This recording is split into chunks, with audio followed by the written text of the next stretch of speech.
لك يعني كمان يقول لك كم تين كبر داني سانفود عن بيبل أنا بيبل ما ترى لا ديم على لا ليه قالوا أن بيكو من سبا ما يجون تكون قريتش مراتي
زين أوه نكمل نقوم ترتا تراكنا جنكر غاريدا بريدا تتي بريدا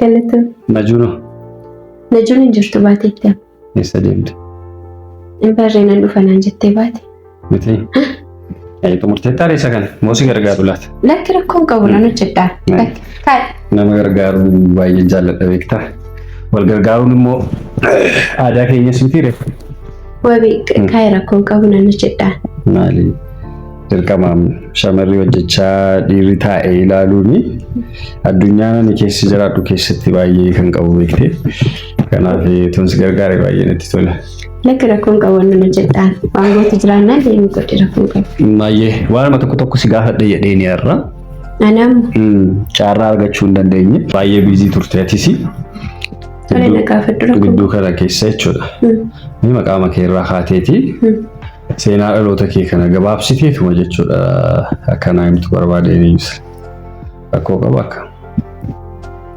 rakkoon qabu garuu seenaa koo dudduubatti deebi'ee yaadachuu sababa hin barbaanneef malee akkam goota sitti fakkaate hin ulfaata baay'ee cimaa like waan keessa darbanii seenaa akkanaa jireenya namaa madeessee akkam jiraamire wantoota ulfaataan akkas irratti ta'aman nan beeka namoota tokko irraa is gaggaafachaan ture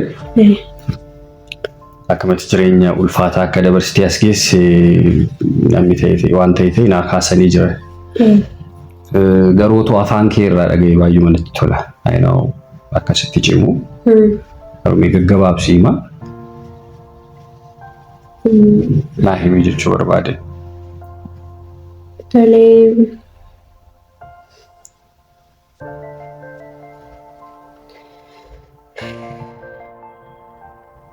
miira kee jeequu barbaade miti ifa manaa godhiti tala kana gargaarii naan jedhan warri ollaasi waan akka kanaa kana irratti raawwatiini mee itti iyyuudhaan dura arrabsuudhaan dura yookaan reebuudhaan dura ofirraa ari'uudhaa fi haal dureewwan tokko mijeessuu keetiin dura otoo waan jiru gaafattee rakkina ishee otoo hubattee waan jedhu namoonni naaf akkaasaniiti isaan alaanis gaafa yaadu namni otoo jibbamu nama jaallatu otoo jibbamu namatti riiqatu otoo jibbamu moor hamma kana mana koo keessa hin jiraattu jedhee mani yaada tarii waanuma sitti ulfaatee waan sitti cimee wayiitu jira. Isuma sana otoo naa himte gaarii ture. Sirriidha. Harmeen koo fabbeen koo haala walitti bu'aniiti kan isaan gargar ba'anii. Haaluma sanaan harmeen koo anaaf ijoollee xiqqoo anaa gadi olaa qabdi. Isaaniin nuyi guddisuudhaaf jecha waan isheen taane hin jiru. Haaluma kana keessatti dadhabdee hojii sana hojjechuu dadhabdee dhukkubdee nu jala. Dhukkubsattee jechuudha. Dhukkubsattee.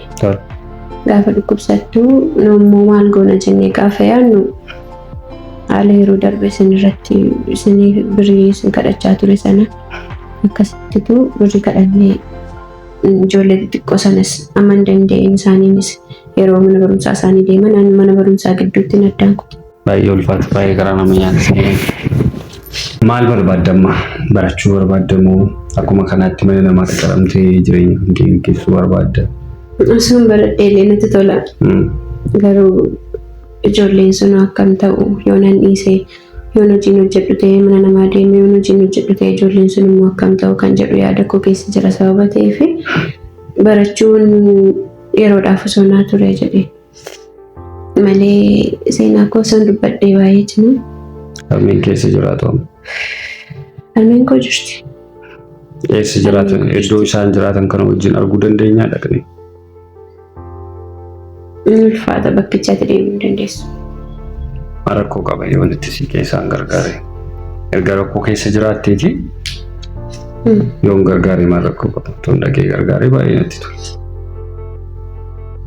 Beekuu garuu ayyamamtuu ta'uu ishee dura gaafadheen rakkoon qabu natti tola. Anaanis garuu isin dhiphisuu ta'an akkasumatti gargaaramnaan rakkoon qabu karaa kootiin rakkoon hin jiru. Ayyaa ta'u. Waan hundaafuu hin dhiphatin. Ani waan danda'een waan naaf danda'ameen si gargaaruudhaaf nan yaala. Anis waan addaa qabaadhee miti garuu waan tokko waan harmee keetiif barbaachisan siifillee tarii barnootatti deebitee barnoota keessa barachuu barbaadda yoo ta'e waan barnoota keessa barbaachisu waan tokko namas maaliif hin gargaarsisne dhaabbatoota nama gargaaran kanneen dubbisne akkaataa ittiin gargaaramuu dandeessu mijeessuu hin dandeenya. Ati ayyamamtuu taanaan harmee kee wajjin wal quunnamsiista taanaan jechuudha. Baagiraawundii kan kee kana diiteeyil hubadhee adda baasee madda rakkoo kan kee kana baree gama barbaachisuun si biraan dhaabbadha. Tariitii kana dura si dheekkamaan ture, si lolaan ture, wantoota xinnoo cigaasisaa ta'an baay'ee sirriitti raawwachaan ture. Jaalladheen miti.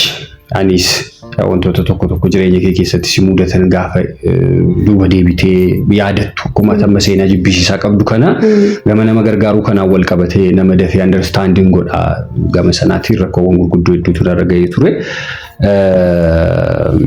Kanaaf amma maal gootisti fakkaate gaafan sirraa gabaabsu.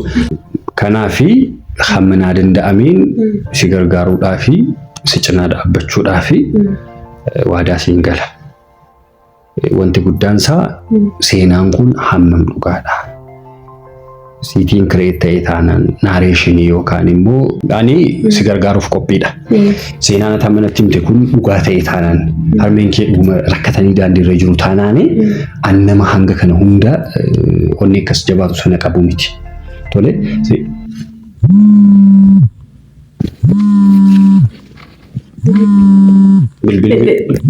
Bilbila maal jedhamti fakkaate bilbilli?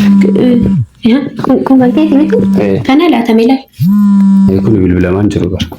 Ma eessaa bilbila maal jira ree kun? Eessaa bilbila maal jira ree? Jiru. Eessaa bilbila maal jira ree? Bilbila qabatteef taati? Ani moo? Lakkee kan bilbila hin qabu. Lakkee bilbila hin qabu.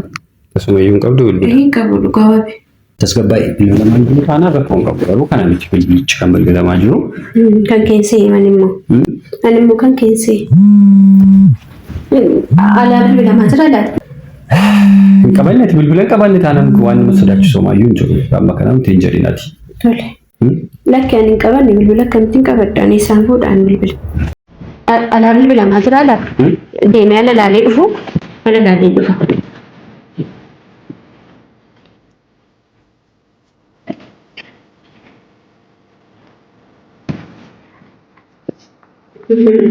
Bagi.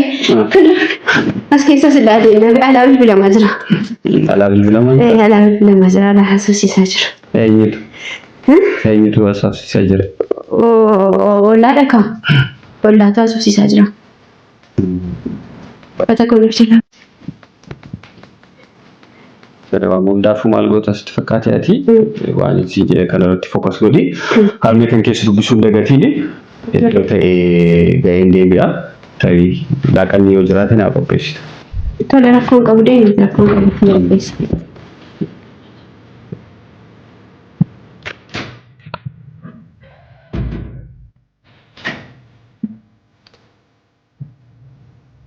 Qabameeruuni.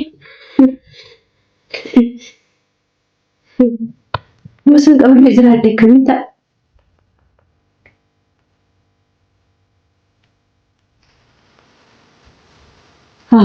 Bareedina qabameeruuni.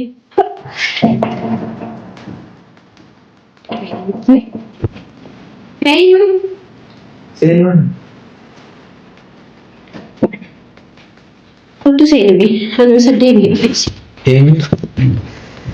Maal taatee? Hojjetaa jirtan.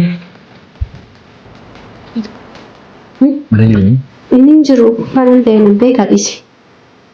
Maal taatee bilbila yeroo si bilbila mamni ilaan kaastu? Akkamittiin kaasa inni nama taa'ee yaaduu yaadachaa isaan jira bilbilinatti akkamittiin akka bilbilta isaatii kan. Dursatti wantoota mana jiru naan hin jenne ati. Amma dhiisitis gabbaan. Ani kanan jedhu. Sitti toleera immoo.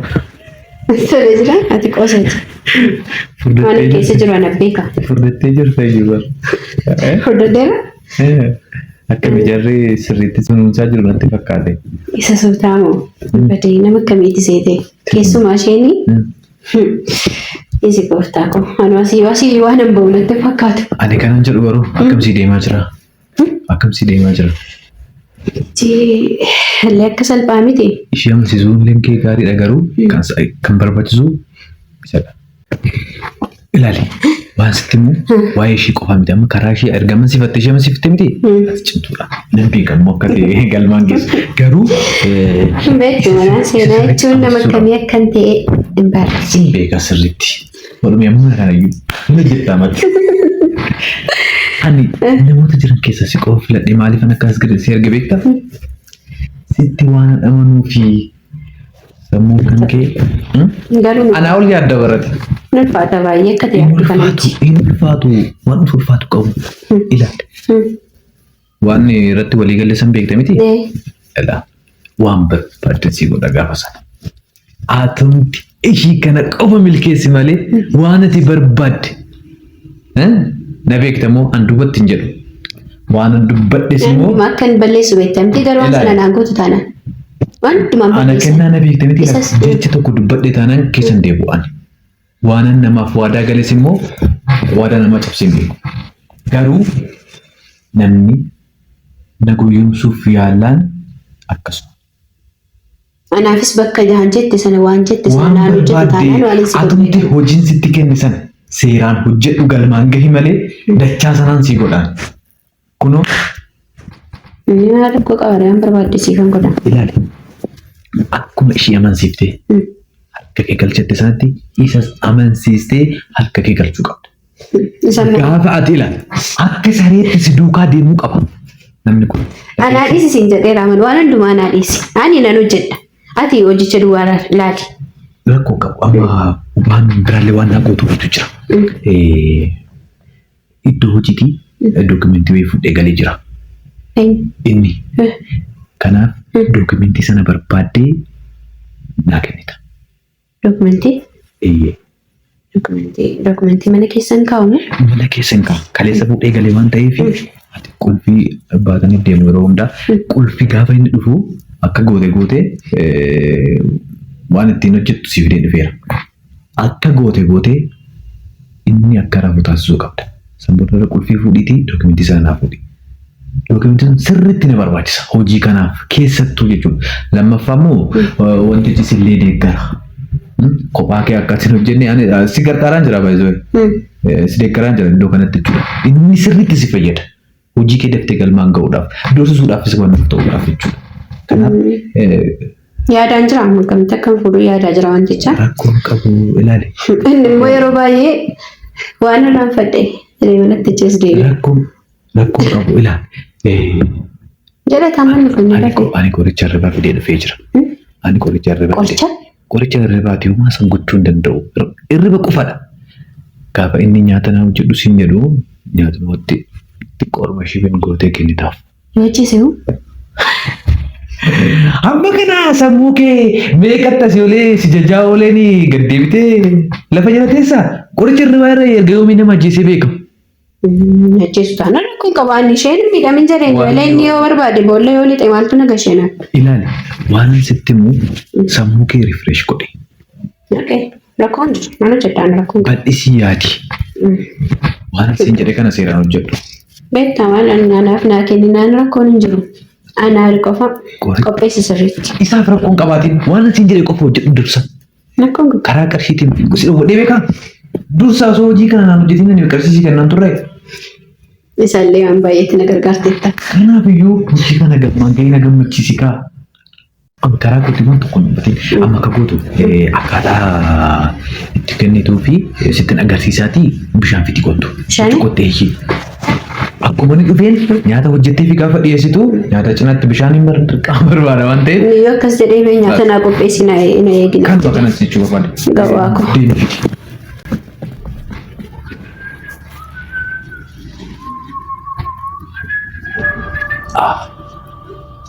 Wabii. Kun enggak? Maaliif ittiin gunne moo naan jedhaa laata? Rakkoon qabutti gunda. Akka carraatti yoo dhangala'ee fi xiqqoo qofatti goonaan mala. Waan hin beekne hin qabdu maalidhaan ani beeku mani safaa. Uumayyuu miti kun qorichuma irraati. Guyyaan heerumutti akkas godheen abbaa manaa koo raffisee birri jalaatan. Ta'u? Ta'u kenna? Kana ol kaa'e. Sirriitti. Kana dhugeen naannoo rafaa manni? Rafaa. Sa'aatii sadii rafa. Waan birrii isaa jalaateef. Sitti meera. Karaa.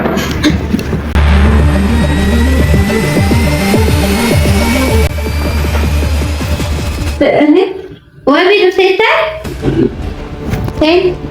Wabii dhufteettaa? Seetaa. Laaqana qopheessitee maaloo baay'ee beelaan jira. Laaqana anuma qopheessuuf jedhee dhuftee sitti jira miti? Lakki wabii qoricha bararoo itti naqee fooliin isaa namatti tolu kutu ta'a. Ansiin fida wabii. Nagaadha lakki wabii. Lakki ansiin fida ta'a. Ansiin fida. Hojii jireenya baay'ee natti tola. Humna ol natti ho'aa jira. Baay'ee moo oofetetti. Bishaan sii fida. Isaan moo bishaan sii fida. Isaan.